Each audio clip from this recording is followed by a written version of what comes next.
Here's a question I get a lot. Why should I or should I buy now? The question depends on you. It depends on your goals. It depends on what's important to you. But what I found is we're in a lot of ways in Eastern Tennessee area, we're technically in a balanced market or technically still in a seller's market.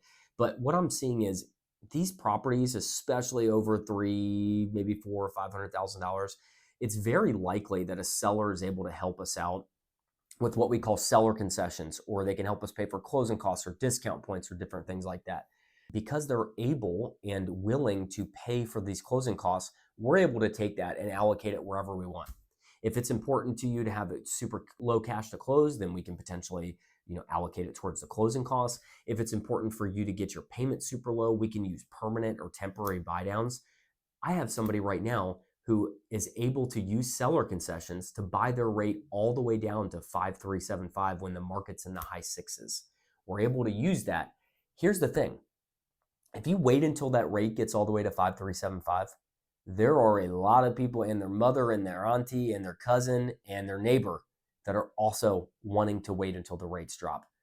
In addition to you having more competition, if we can buy, if it makes sense, the numbers can make sense for us to buy today, we can potentially, if we wait, miss out on the appreciation of the property over the next year. So let's say the Fed says the rates are going to drop in about 2 years. They'll be in the low fives in 2 years. If we buy a $300,000 property and the market appreciates by 3% every single year, and that's a consistent 60-year average. Mortgages have been around for 100 years. So a 60-year average, the market appreciates by 3%. If you look at the last 20 years, it's more like 5%. I like being conservative. That means that house after year one went from 300 to 309, and after year two, it's a little bit above 318.